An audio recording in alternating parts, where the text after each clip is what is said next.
وعلى آله وجميع صحابته أجمعين. أما بعد، فيقول الله سبحانه وتعالى في كتابه: أعوذ بالله من الشيطان الرجيم.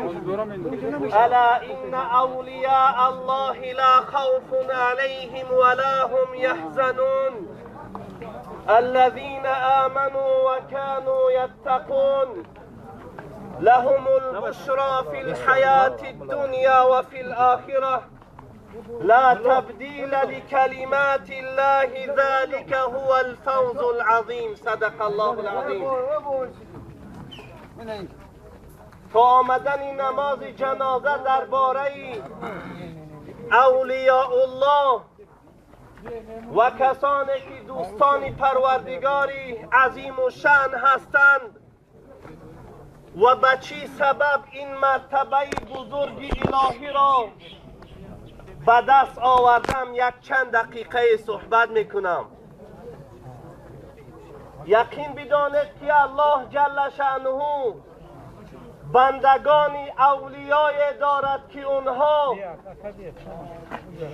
به خاطر اصلاح مردم و به خاطر پیشرفت مردم، به خاطر هدایت این امت رسول الله صلی الله علیه و سلم همه حیات خود را بخشیدند. الله جل شأنه می فرماید: الا ان اولیاء الله لا خوف علیهم ولا هم یحزنون. یقین بدانید ای بندگان خداوند که پروردگار شما اولیاها و دوستای دارد که اونها در این دنیا غمگین نیستند. اونها اصلا پروای این دنیای تو را ندارند. یگانه عشق بازی اونها با پروردگار عظیم و شان و اصلاح همین امت اسلام است. الذين آمنوا وكانوا يتقون.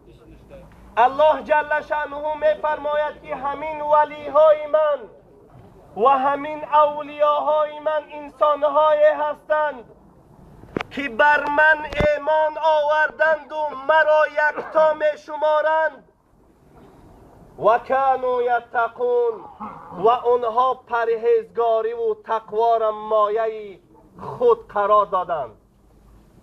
برادران عزیز و گرامی قدر، چطوره که ایشان بابا گفتن یقین بدانید که انسانی که اگر ترس خدا و تقوای الهی را پیشه نکند و او ذکرهایی که الله جل شأنه و پیغمبر او برای این امت تعلیم داد به اونها عمل نکند، روز قیامت مثل یک مسافری هست که هیچ توشه ندارد. روز قیامت مثل یک راه گم زده است که در تقسیمات جنت الهی هر کس به چنی عملش حق خودش میگیره، تو در همون طرف نگاه میکنی و میشینی، حق نمیتیم. برای اینکه در این دنیا اصلاح نفس خود نکردی، در این دنیا ذکر پروردگار عظیم و شأن نکردی، در این دنیا پیش یک عالم یا عابد نرفتی که تو را تعلیم دین بتیا، تو را تعلیم اسلام بتیا، تو را تعلیم سنت پیغمبر بتیا، اکه روز تقسیمات شد تو خفه نشه. زیرا که او روز تقسیمات روزی هست که الله جل شأنه کسانی که امروز ذکر الله میکنن او جنت برای اونها آماده کرده شده است، نه برای بیکارچی‌ها. حضرت ابو سفیان رضی الله عنه یکی از صحابگان پیغمبر گرامی بود. در زمان حکمرانی حضرت عمر آمد که پیش حضرت عمر بود رایه، لیکن سیاست حضرت عمر این بود که انسان‌هایی که یکم به پیغمبر ایمان آوردن اونها را به اجرت می‌دراود. حضرت کمی ضیق شد، از در کابینت برآمد رفت.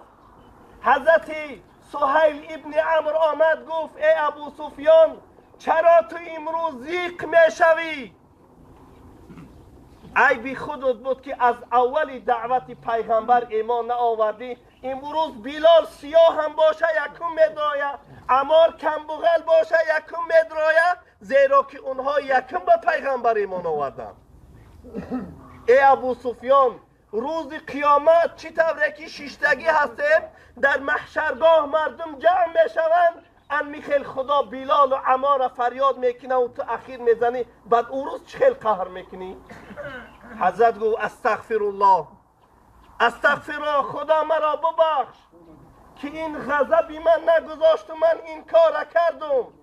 باری دیگر میگم که اگر امروز ذکر پروردگار نمیکنی، امروز اگر خطا اصلاح نمیکنی، امروز از پس دنیای فقط و آخرت ابدالآباد فراموش کردی، روز تقسیم کشید از خودت خفه شه، از یگان کس خفه نشه. امروز تو را هیچ که از ذکر خدا معنی نمیکنه، امروز تو را هیچ کس از استغفر الله معنی نمیکنه که الله جل شأنه در سوره نور برای همین ولیها، برای همین استغفر الله گوی هایی که همین انسان ها تعلیم شو میدهند که سنت پیغمبر است، 5 فایده را خدا در قرآن ذکر میکنه. خدا میگوید استغفار گویار من گناهش میبخشم. این یک فایده. فقلت استغفروا ربکم انه کان غفارا، گناه تا میبخشم. و یرسل السماء علیکم مدرارا، اگر قحطی آمده و باران نیست شما استغفر الله بگه، باران میاد گندم تا میروید. و یمددکم باموال، و اگر تو کم بغل هستی استغفر الله بر دوام بگو، من مالدارت میکنم. و بنین، اگر بی فرزند هستی استغفر الله بگو، من فرزنددارت میکنم. و یجعل لکم جناتی و یجعل لکم انهارا، این آخران فایده هست که در آخرت ما برای تو جنت میتیم. هیچگاه یک عالم، یک دانشمند، یک عابد ترا کاری نمیفرمه که بر ضرر تو باشه. ترا تنها ذکر خدا میفرمه، ترا نه مالی ترا او میخواه، نه فرزندی ترا میخواه، تنها ترا اصلاح میکنه که وقتی تقسیمات الهی که روزش آمد در او روز تو به حصه نمانی. حضرت ایشون داره همین مسجد بسیار بیزارم شد. نکاش دستی اوله هست؟